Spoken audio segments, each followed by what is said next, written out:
Hello and welcome back. Today I'm going to be talking about the Ram Air intake kit, which was also known as a Skuzzle Intake kit. Unfortunately, I installed this before I did the YouTube videos, so next time I have the front bumper off I will make an effort to re-record that. I'm a big fan of this kit. I've wanted it for quite a while and finally got it last year. The hardest bit of fitting is taking off the front bumper, but following a few YouTube guides and asking for advice, I got it done relatively quickly. Now the dyno that's to be shown is not from my car, but it is the one referenced in the Ram Air website. For those that haven't watched my previous videos, I had my car remapped by Autotronics and got 181.4 brake horsepower and 156 pounds-foot of torque, albeit with some additional mods. So now we come to the rather large elephant in the room. The induction kit comes with the foam filter as standard, and thanks to a few members on the Mx5 Europe club for sharing their pictures with me.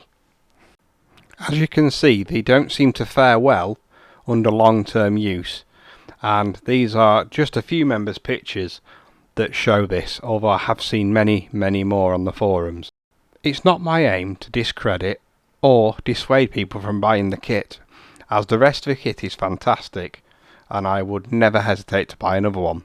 My main aim is to stop people suffering the same issues that we've faced, but also hopefully get the message out to Ram Air that they need to consider using their program filter, which is the one on the right and is a much better filter.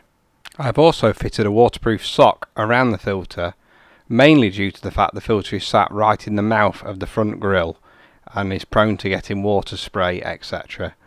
So this is the program filter that is a universal fitment. This is the same filter that's commonly used by members of the Mx5 Europe community and is a much more wear resistant filter type than the foam that comes with the kit.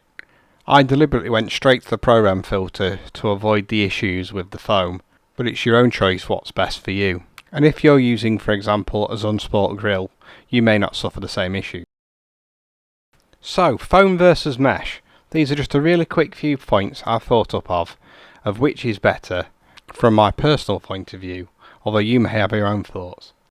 So, number one, the foam comes free with the kit, so it doesn't cost you any more money, but the mesh does cost extra, which is why I think it should be a standard fitment as part of the kit.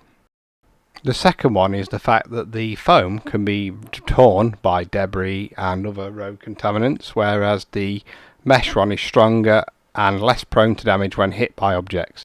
My third thought was that the foam is definitely lighter, but you can add a waterproof sock to the mesh one, which is definitely an advantage when it comes to water ingress and British weather. I believe the foam will produce more induction noise. That's the experience I've had with the panel foam filter versus the mesh in the past, but also the mesh will provide a longer lifetime if serviced correctly. I hope I'm not a million miles off with my thoughts between foam versus mesh, but I would be very interested to hear what your thoughts are, and definitely what your experiences are with the Ram Air intake kit. Sorry I've been a bit behind with my videos, but I have been unfortunately unwell over the past few weeks, and I'm definitely getting back into making the videos. And I've had some videos that have been requested by the comments section, which I will endeavour to try and get done this week.